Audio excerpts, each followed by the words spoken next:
Hello Professor, my name is Nur Fazana binti Muhammad Kamaruddin. So today I would like to present chapter 18 using the domestic good and demand and the net export graph, illustrate graphically and explain the effect of a decrease in taxes on output, export, import and net export. Label all the curve, the initial and new equilibrium point. Effect of tax on economy.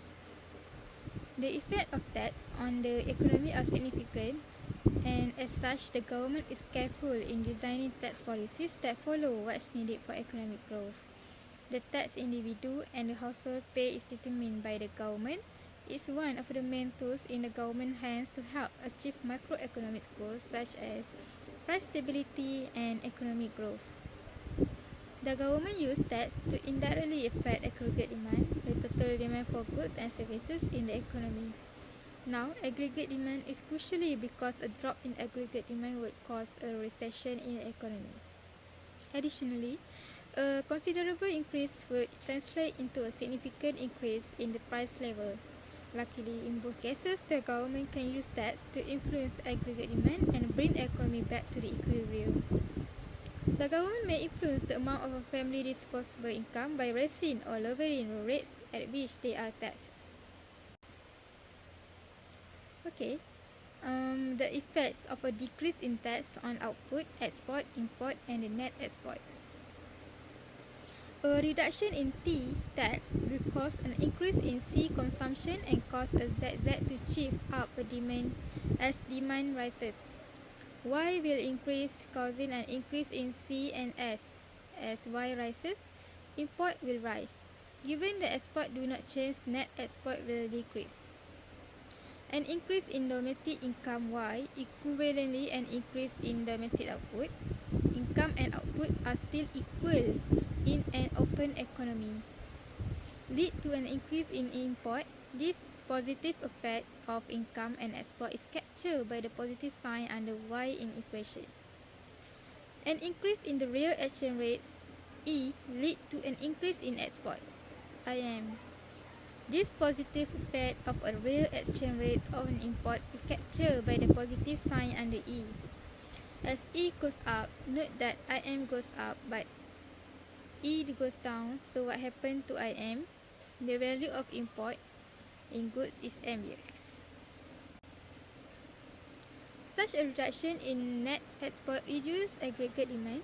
An increase in foreign prices relative to US prices has the opposite effect. The trade policies of various countries can also affect net export. In panel A, the line DD plot domestic demand C plus I plus G, consumption plus investment plus government as a function in output Y. Then the slope of the relation between demand and output is positive but less than 1. An increase in output equivalently an increase in income, increase demand but less than 1 for 1. In the absence of good reason to the contrary. AA is flatter than DD. As income increases, some of the additional domestic demand fall on foreign goods rather than on domestic goods. As income increases, the domestic demand for domestic goods increases less than the total domestic demand. As long as some of the additional demand falls for domestic goods, AA has a positive slope. An increase in income leads to some increase in the demand for domestic goods. This equilibrium condition determines output as a function of all the variables we taken as given, from tax to the real exchange rate to foreign output. In the panel A, demand is measured on the vertical axis, output equivalently production or income. On the horizontal axis, the line ZZ plot demand as a function of output. This line just replicate the line ZZ upward sloping, but with slope less than Y. Equilibrium point is at the point where demand equals output. At the intersection of the line ZZ and the 45 degrees line, point A in the figure with associated output level Y. Panel B replicates panel D, drawing net export as a decreasing function of output. There is a general no reason why the equilibrium level of output Y should be the same as the level of output at which the trade is balanced. Equilibrium output is associated with the trade deficit equal to the distance BC.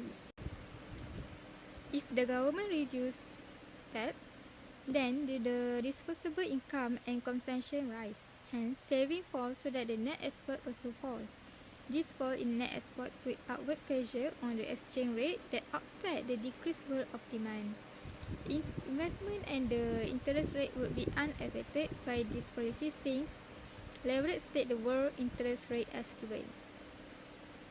An increase in domestic demand leads to an increase in domestic output, but lead also to a deterioration of the trade balance. We look at the increase in government spending, but the result would have been the same of decrease in tax, an increase in consumer spending, and so on.